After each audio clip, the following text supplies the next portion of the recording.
하나님 아버지, 거룩한 주일날 가야 할 교회가 있다는 사실로 인하여 먼저 하나님 앞에 중심의 감사를 올려드립니다. 이 시간 주전에 올라와서 하나님의 말씀을 받습니다.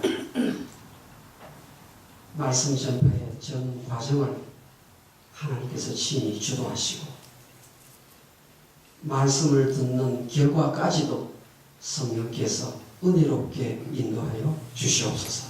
예수님의 이름으로 기도하옵나이다. 아멘. 오늘은 죄와 벌이라는 제목으로 하나님 말씀을 생각해 보겠습니다. 제가 아는 목사님 한 분이 아들 셋인데 그 중에 셋째 아들의 머리에 조그마한 혹이 하나 있습니다. 이 종이 같은 게 났는데 시간을 두고 지내보자 그랬는데 그 혹이 색깔이 바뀌어요. 그러면서 무섭게 자라는 거예요. 피부과 닥터가 실험실에 보내서 조사를 해보니까 밤새쁜데 아직 퍼지지 않아서 정말 다행입니다. 그래가지고 바로 수술해서 때렸습니다. 마찬가지로 우리 영혼의 암세포가 있어요. 영혼의 암세포를 빨리 손대지 아니하면 치명적인 결과를 초래합니다. 이 성경은 영혼의 암세포를 가리켜서 죄라고 말합니다. 이 죄 문제를 처리하지 아니하면 사람이 웃음이 없어져요. 이 죄 문제를 해결하지 못하면 사실 사람이 사는 게 아니에요. 오늘 우리가 읽은 로마서 4장 6절, 7절, 8절은 죄 문제를 처리하고 엄청나게 기뻐하는 다윗의 이야기를 설명하고 있습니다. 이 다윗이 어떻게 이 죄 문제를 처리했는지 우리가 알면 얼마나 좋겠습니까? 사도 바울이 다윗의 예를 들 때는 다윗이 끔찍한 죄를 지은 죄인인 것을 알고 있었기 때문에 로마서에 기록을 한 것입니다. 다윗이 어떤 죄를 지었나요? 어느 날 자기 부하들은 전부 다 전쟁터에 보내고 저녁까지 잠자고 일어났어요. 그래서 왕궁이 높다 보니까 살펴보니 저 아래쪽 어느 집에서 여자가 옥상에서 목욕을 하고 있는 겁니다. 정령이 발동하였습니다. 부하를 보내가지고 그 여자를 데려오게 합니다. 경침합니다.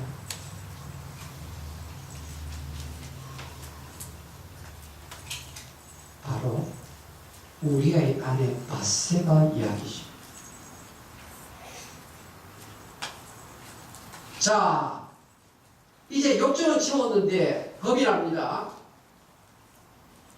우리아가 누구인가 하면요, 다윗을 위해서 정직하고 충성스러운 신하입니다.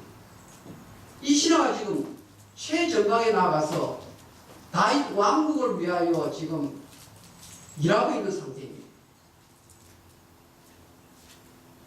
다윗이 완전 범죄에 꾀를 냅니다. 전쟁터에 나와 있는 우리아를 집으로 불러 들여라, 이렇게 명령을 내립니다. 자, 우리아가 전쟁터에서 집으로 왔는데 우리아가 집으로 내려가지 않습니다. 요압 장군이 최전방에 나가 있고 내 친구들이 전부 최전방에 나가 있는데 내가 내 아내와 더불어 집에서 편히 쉴 수 있으리요 하면서 왕궁 문지기와 함께 밖에서 잠을 자라. 왕이 그 다음에 물어보니까 너 지금 쉬어야 안 되느냐 그랬더니 왕이 쉬어. 나는 왕을 위해서든지 국가를 위해서든지 간에 나는 집에서 발 뻗고 쉴 수가 없습니다. 정말 애국심이 넘치고 왕에게 이런 신하가 있다는 것이 얼마나 자랑스러운 일인지 모릅니다. 그런데 정너가 그렇다면 다시 전쟁터에 나가라 그래가지고요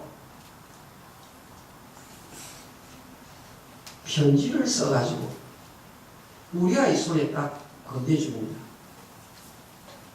다윗이 쓴 편지를 우리아의 손에 건네주고 이것을 요압 장군에게 전하랍니다. 여러분 그 편지에 무엇이라고 적혀 있는가 하면요 이 우리아를 최전방에 보내가지고 화살을 맞아 죽도록 하라. 그 편지를 지금 바세바의 남편 되는 그 우리아의 손에다 딱 건네주고 전쟁을 보냅니다. 여러분 다윗이 악해도 이렇게 악할 수가 있을까요? 이스라엘의 성군이라고 칭송을 받고 시인이요 음악가라고 칭송을 받고 전쟁의 영웅이었던 이 다윗의 내면 세계를 바라볼 때 정말 사람이 악해도 이 정도 악할 수가 없습니다. 자기의 죄를 은폐하기 위해서. 자, 성경은 하나님께서 다윗의 행위를 처음부터 끝까지 보시고 계시다고 말합니다. 그리고 다윗을 아주 하나님께서 괘씸하게 여겼다고 말하고 있습니다. 하나님께서 나단 선지자를 왕궁에 보냅니다. 나단 선지자 웬일이시오? 다윗에게 그렇게 이야기를 하니까 나단 선지자가 다윗 앞에 이야기를 합니다. 임금님, 어느 마을에 부자한 사람이 살았고 또 가난한 사람 한 사람이 살았어요. 이 부자는 양과 소가 아주 많은 부자입니다. 그런데 이 가난한 사람은 양 새끼 하나밖에 없어요. 암양 새끼 하나밖에 없어요. 그런데 이 암양 새끼를 이 가난한 사람이 너무너무 애지중지해서 함께 자고 함께 먹고 숟가락으로 이렇게 밥을 떠먹여가면서 키웠던 애지중지한 양입니다. 그런데 어느 날 이 부잣집에 낯선 나그네가 방문을 했는데 이 부자가 자기 집에 소와 양이 그렇게 많이 있음에도 불구하고 하나도 손대지 아니하고 가난한 사람의 집에 오직 전 재산인 이 암양 새끼를 빼앗아서 양을 잡아가지고 나그네를 대접했습니다. 다윗 왕이 그 이야기를 듣더니 그놈은 반드시 죽어야 한다. 양 새끼에 대해서 4배나 갚아줘야 할 것이니라 다윗 왕이 큰 소리를 치면서 용서를 못하겠다고 이야기합니다. 그때 나단 선지자는 죽을 각오를 하고 다윗 왕에게 직언을 합니다. You are the man. 느낌표. 당신이 바로 그 사람입니다. 여러분 이게 쉬운 말이 아니에요.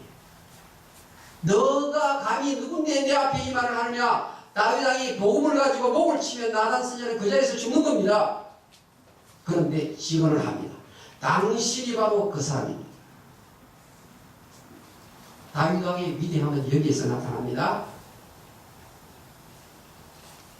I am committed against the Lord. 내가 하나님 앞에 범죄한 자가 맞습니다. 여러분, 다윗이 우리아의 바세바를 범하고 나서 기록한 시는 성경에 2개가 나옵니다. 하나는 시편 51편이고 하나는 시편 32편이에요. 그런데 오늘 로마서 4장 6절부터 8절까지의 내용은 시편 51편이 아니라 시편 32편의 내용을 인용한 것입니다. 어떤 차이가 있는가 하면 시편 51편은 죄로 인해서 짊어지고 괴로워하는 가운데 쓴 시가 시편 51편이고 시편 32편은 하나님 앞에 죄를 털어놓고 마음에 기쁨과 희열이 넘치는 가운데 쓴 시가 시편 32편입니다. 그래서 사도 바울은 시편 32편을 가지고 이야기를 합니다. 자, 여러분, 그래서 오늘 성경으로 돌아갑니다. 로마서 4장 7절, 불법이 사함을 받고, 이게 다윗이 자기 죄를 말하는 거예요. 여기에 불법이라는 것은 자기 의지를 가지고 나쁜 짓을 한 것을 말해요. 자기 의지를 가지고 나쁜 짓을 한 것, 그런 뜻이에요. 불법 의지를 가지고 남의 부인을 자기 욕정을 위해서 사용했으니까 하나님 보실 때 불법이라는 거예요. 그런데 이 불법이 사함을 받았다고 이야기해요, 다윗이. 그 다음에 죄가 가려짐을 받는 사람들은 복이 있고, 자기가 죄가 이렇게 많이 있는데 그 죄를 하나님이 가려주셨다는 거예요. 그러니까 오늘 지금 로마서 4장 7절 8절은요 시편 32편 1절 2절인데 다윗이 너무너무 기뻐가지고 춤을 덩실덩실 추면서 쓴 구절입니다. 나는 너무너무 기쁘다는 거예요. 내 모든 허물과 내 죄를 하나님께서 죄가 없는 양 받아주었으니까 내가 너무너무 즐겁다는 거예요. 근데 여러분, 로마서의 이 내용을 보시면요, 6절, 일한 것이 없이 하나님께로 의로 여기심을 받은 사람의 복, 이렇게 나오죠. 그런데 지금 일한 것이 하나도 없이 다윗이 너 죄 없다, 이런 인정을 받았다고 지금 이야기하는 겁니다. 여러분, 지금 다윗이 불공 드렸나요? 공양미 300석을 신에게 바쳤나요? 아무것도 없습니다. 사실이요, 우리가요 공양미 300석을 부처에게 바친다 그래서 부처가 내 죄를 사해 주느냐? 성경은요 이사야 64장에 가면요 우리의 모든 일하는 것은 하나님 보실 때 누더기 옷과 같다 그랬어요. 내가 오늘 쌀 100포대를 사가지고 오렌지 카운티에 있는 가난한 사람 부지해 줬다 그래도요 하나님 보실 때는 그건 더러운 옷을 입은 것에 지나지 않는다. 그게 이사야 64장 6절에 돼요. 그러니까 우리의 어떤 행동을 가지고는 하나님 앞에 제사함을 받지를 못해요.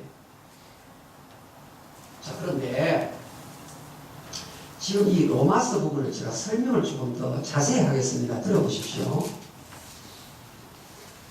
다윗뿐만 아니라 이스라엘 모든 백성들이 다 이 죄 문제를 처리하기를 원하는 겁니다. 죄. 이 영적 암세포란 말이에요. 이게 어떻게 처리하는가? 성경에 보면요. 여러분 레위기를 잘 안 읽으시는데요. 제가 설명을 좀 드려보겠습니다. 레위기 16장의 내용인데요. 대제사장, 일반 제사장 말고 대제사장이 있어요. 이 대제사장이 7월 10일이 1년 중에서 7월 10일을 대속죄일이라고 말합니다.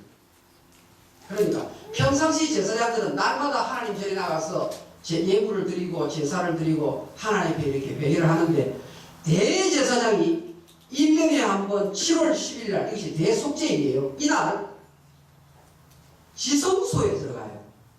보통 때는 안 들어가요. 성전의 안에까지 들어가요. 커튼 저기 있습니다. 이런 장막 같은 것이 있는데 그 커튼을 열어 제치면 제일 안방이에요. 안방에 들어가는데 대제사장이 대속죄일 날 염소 2마리를 먼저 선택을 해요. 자, 들어보세요. 염소 2마리를 선택을 합니다. 그런데 염소 2마리를 선택한 다음에 그 중에 한 마리를 대상이 또 뽑아요. 자, 염소 2마리를 먼저 이렇게 선택을 해놓고 흠이 없는 깨끗한 염소겠죠. 선택해놓고 뽑기를 또 하는 거예요. 그래가지고 2마리 중에서 한 염소를 뽑아가지고 그 염소 머리에다가 제 손을 넣고 기도합니다. 하나님 아버지, 이 순간 이스라엘 모든 백성들의 죄를 이 염소에다가 옮기니 저의 기도를 들어주십시오. 7월 10일 날. 그 대제사장이 염소 한 마리 뽑아가지고 나온 그 머리에다가 손을 넣고 안수기도를 하는데 이스라엘 백성들의 죄를 지금 염소 머리에다가 안수하면서 전부 이 염소에게 짊어지옵니다. 이 기도를 하는 거예요. 그러면요, 이 염소 한 마리가 백성들의 그 죄를 짊어졌다는 그 제사의 기도를 받고는 어떻게 하느냐? 이제는 저기 광야로 쫓아보냅니다. 광야로 내보내. 근데 광야로 그냥 안 가니까 사람이 나와가지고 그 염소 한 마리를 끌고 저기 광야로 끌고 가는데 이스라엘 백성이 보는 앞에서 염소 한 마리가 저 광야로 가는 모습을 물어봅니다. 그래서 자기들의 눈시야에서 염소가 사라지면 그때 환호성을 지릅니다. 야, 이제 우리의 죄가 전부 저 염소가 짊어지고 갔구나. 이게 지금 성경에 나오는 내용입니다. 그런데 이 염소를 가리켜서 무슨 염소라고 하는가 하면 따라합시다. 아사셀 염소. 성경에 있는 말입니다. 레위기 16장 8절에 나오는 염소 이름이 아사셀 염소인데요. 이제 성경 좀 읽으신 분은 아사셀 염소는 좀 유식하게 보이잖아요. 그렇죠? 그 염소 이름이 아사셀 염소입니다. 그런데 아사셀이 뭔가 물으면 또 대답을 못해요. 아사셀이 뭔가 하면요, 쓰레기통 담당 귀신 이름이에요. 여러분, 아사셀 염소 그런데 이게요, 광야를 지배하는 귀신 이름이 아사셀이에요. 여러분, 집에서 쓰레기가 있으면 어떡합니까? 쓰레기통에 던지지 않습니까? 그러니까 백성들의 더러운 제 쓰레기를 이 쓰레기통에 던지다 이 말이에요. 누가? 이 아사셀 염소가 짊어지고 아사셀한테 가는 거예요. 그래서 우리 마태복음 12장 43절에 귀신 앞에 더러운 귀신이 이런 말이 붙어 있어요. 그러니까 귀신 자체가 더러워요. 아사셀 염소가 쓰레기통 담당 귀신이거든요. 그래서 백성들이 죄를 짊어지고 쓰레기통에서 전부 쓰레기 다 받는 거예요. 자, 일단 염소가 죄를 지고 가면서 이스라엘 백성들의 죄가 속해졌으니까 너무 기쁠 거 아닙니까? 환호성을 지르면서 야, 이제 오늘 대속죄일 이 제사를 지름으로 우리는 이제 죄에서 속함을 받았구나. 너무너무 좋아 하면서 지내는 거예요. 이게 축제일이에요. 그런데 한 마리 남은 이제 이 염소, 이거 어떻게 된 줄 아십니까? 자, 보세요. 한 마리는 아사셀 염소로서 백성의 죄를 이렇게 짊어지고 갔어요. 그러면 대제사장은요, 이제 남은 염소 하나를 하나님 앞에 속죄 제물로 바칩니다. 속죄 제물. 근데 어떻게 바치는가 하면요, 여러분 가운데에서 그 스필버그 감독이 만든, 저는 이 영화를 얼마나 재밌게 봤는지 몰라요. 잃어버린 성궤를 찾아서 해리슨 포드가 나오는 영화예요. 그런데 그 법궤를 가지고 있는 나라가 부자가 되는데 독일하고 미국 싸우다가 미국이 지금 법궤를 가지고 있다. 영화 끝이 그렇게 나요. 그래서 미국이 부자 나라가 되고 있다. 아무튼 감독이 그렇게 만들었는데요. 거기에 보면 이 법궤가 나와요. 사각의자 같은 그런 거예요.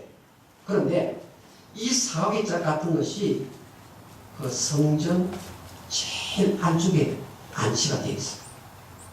그런데 대제사장이 조금 전에 말했던 그 염소를 죽여가지고 피를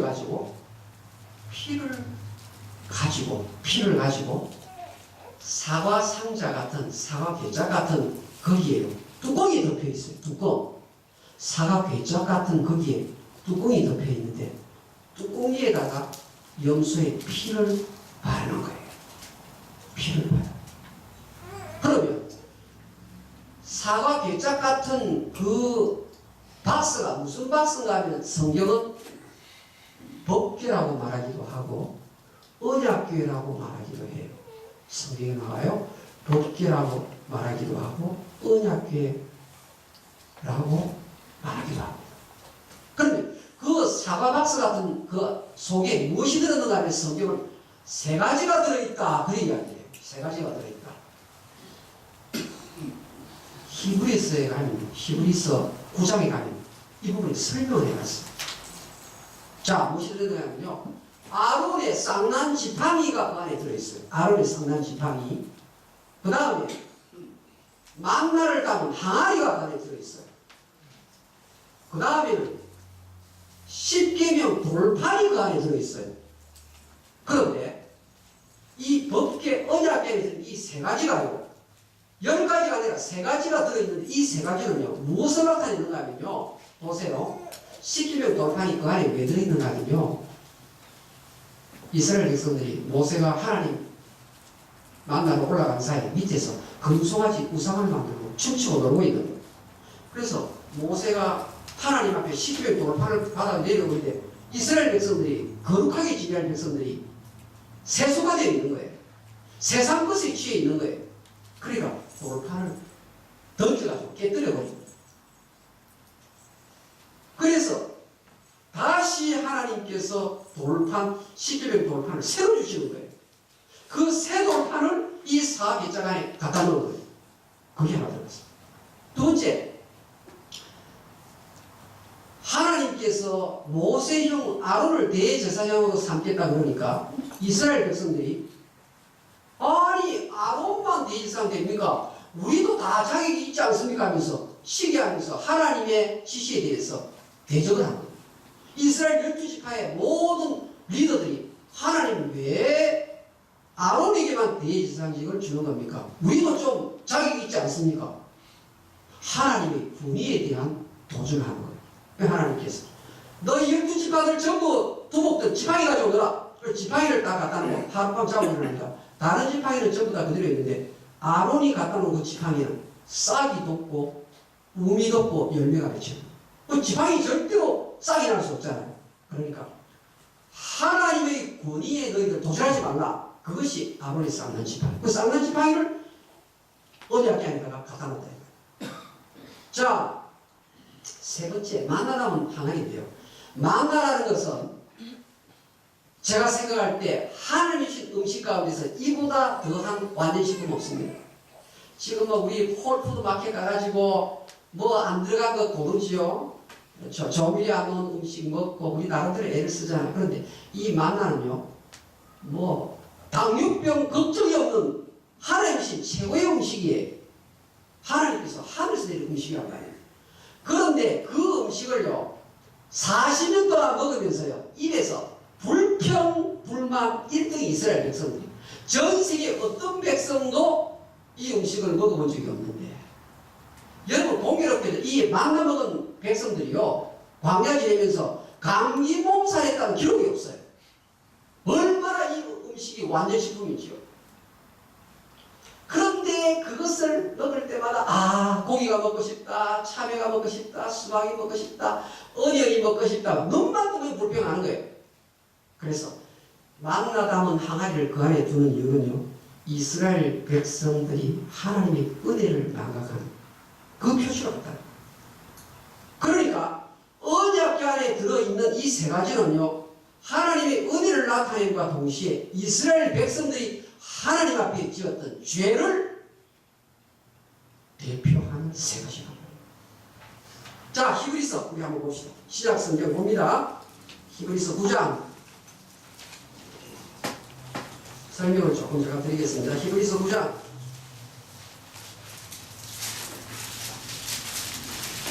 9장 3절, 히브리서 9장 3절, 시작 성경 361페이지, 히브리서 9장 3절. 또 둘째 휘장 뒤에 있는 성막을 지성소라 일컫나니 금향로와 사면을 금으로 싼 언약궤가 있고 그 안에 망나를 담은 금항아리와 아론의 쌍난 지팡이와 언약의 돌판들이 있고 이 안에 들어있는 거예요. 들어있어요. 그러면 이 박스 안에 이 사가성자생 이 언약궤 안에 이 세 가지가 들어있는데 이스라엘 백성들의 죄를 대표한 거라고 그랬죠. 들어있는데 그 위에 대제사장이 염소를 잡아가지고 피를 뿌렸단 말이에요. 뚜껑에다가 피를 뿌린 거예요. 그러면 잘 들으세요. 그러면 다윗의 마음속에 이 세 가지 죄악이 들어있단 말이에요. 사실은 다윗은요 10계명, 6계명부터 10계명을 전부 다 범한 사람이에요. 겉으로는 이스라엘의 세종대왕 서군 그러는데요, 이 다윗의 가슴 속을 바라보면 못된 마음은 전부 다 갖고 있었어요, 이 다윗이. 그런데 베세메스 사람들이요, 성경은 사무엘상 6장 20절에 베세메스 사람들이요, 야, 저거 사가삼이라니 뭐 들었는지 한번 살펴보자. 우리 나온 영화에도 그 법기안을 들여다보다가 다 죽어요. 성경을 끊어서 만든 영화에 가면. 그런데 베세메스 사람들이 야, 그 언약궤 안에 뭐가 들었는지 한번 살펴보자. 딱 보니까요 5만 70명이 죽었어요. 5만 70명. 베세메스 동네 전체가 전멸했어요. 그런데 야, 너무 많이 죽은 것 같다 그래가지고 5만 명 까자 그래가지고 5만 명을 빼자 그래가지고 70명이라고 적어놓고 앞에 5만이라고 적어놨어요. 사무엘상 6장 19절 20절에 그렇게 적어놓고, 아무도 절대 죄를 한번 궁금해서 구경하려고 자리에 앉으면 안 된다고 말이에요. 여러분 화투 칠 때요, 화투 치는 옆자리 자꾸 구경하다 보면요 슬쩍 앉아가지고 화투를 같이 치는 거예요. 제가 옛날에 그랬어요. 화투 치면서 딱 보고 있다가요, 야, 막 어떻게 그렇게 청담 홍담 막 따는지 몰라요. 슬쩍 보고 있다가 슬쩍 들어가가지고 나중에 돈 다 잃고 나오는 거예요. 이게요, 이 사가상자의 이 세 가지가 이게 이스라엘에서의 죄를 상징하는데요, 보면 안 되는 거예요. 그래서 뚜껑을 딱 덮어가지고 이 피를 딱 칠하는 거예요. 그러면 하나님이 이스라엘 백성들을 바라볼 때 피만 보이는 거예요. 그 속에 있는, 다윗 속에 있는 그 음흉한 그 사트가 죄가 보이는 것이 아니라 짐승에 발려진 피만 보이는 거예요. 이게 무엇인가 하면 예수님의 피라고 말합니다.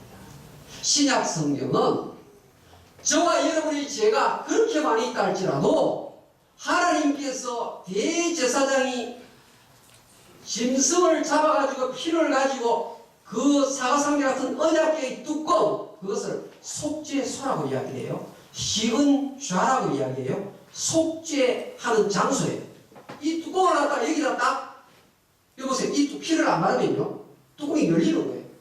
그러면 죄가 순식간에 쏟아져 나오는 거예요. 그러니까 예수의 피 아니고는, 예수의 피가 아니고는 이 속죄소를, 이 속죄하는 이 능력을 나타낼 수가 없는 거예요.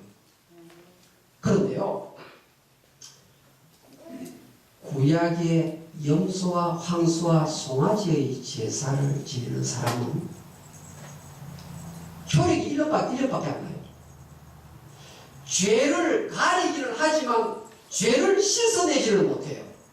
이스라엘 백성들이 동물 잡아가지고 대지상이 1년에 한 번씩 자 죄를 속합니다 하면요, 그거는 죄를 성의대로 가려놓은, 자 딱 이렇게 죄가 있으면 이 죄를 가리기만 하는 거예요. 그런데 염소와 송아지의 피로 하지 아니하고 오직 자기 피로, 예수의 피로 단번에 영원한 속죄를 이루신 예수님이랍니다. 그러니까 구약의 모든 동물 제사는 죄를 가리기만 하지 씻어내지를 못해요. 그런데 오직 우리의 죄를 완벽하게 청소하고 씻는 분은 우리가 믿는 예수 그리스도 한 분밖에 없는 줄 믿습니다. 이것이 오늘 성경이 말하는 죄사함의 원리입니다. 다른 일은 없습니다. 그래서 히브리서 4장 16절에 때를 따라 돕는 은혜를 얻기 위하여 은혜의 보좌로 담대히 나아갈지니라. 할렐루야. 전에는 속죄 뚜껑이었는데 어린 양 예수께서 어떻게 해요? 아사셀 염소처럼 되어가지고 세상 죄를 지고 가는 하나님의 어린 양을 보라. 아사셀 염소가요, 예수 그리스도의 상징입니다. 여러분이 지었던 그 엄청난 죄를 예수님이 짊어지고 어떻게 해요? 영웅 밖으로 나아가는 거예요. 그래서 예수님이 예루살렘 밖에서 골고다 언덕에서 죄를 지고 돌아가십니다. 뿐만 아니라 그 속에서 뚜껑에 발해진 그 피, 다른 구약의 동물 제사는 죄를 일시적으로 가릴 뿐인데 예수의 피는 죄 자체를 정결하게 하시는 유일한 하나님의 방법인 줄 믿습니다. 오늘 이 자리에 참석하신 분, 죄 가지고는 천국 못 갑니다. 오직 예수 그리스도의 피공로를 믿으십시오. 믿기만 하시면 여러분이 의로운 사람으로 인정되는 줄 믿습니다. 기도하겠습니다. 하나님 아버지, 오늘 아주 중요한 성경의 교리, 예수의 피공로를 믿으며 구원받는다는 하나님 말씀을 저희들이 배웠습니다. 혹시 가운데 가짜 그리스도인이 있습니까? 아직도 죄 때문에 힘들어하는 자 있습니까? 죄를 덮을 정도가 아니라 예수의 피가 내 모든 과거의 죄, 현재의 죄, 미래의 죄를 믿기만 한다면 깨끗하게 씻음받는다는 사실, 진정 100% 의심하지 않고 받아들입니다. 모두 다 천국에서 만나는 하나님의 백성들 되게 하여 주시옵소서. 예수님의 이름으로 기도하옵나이다. 아멘.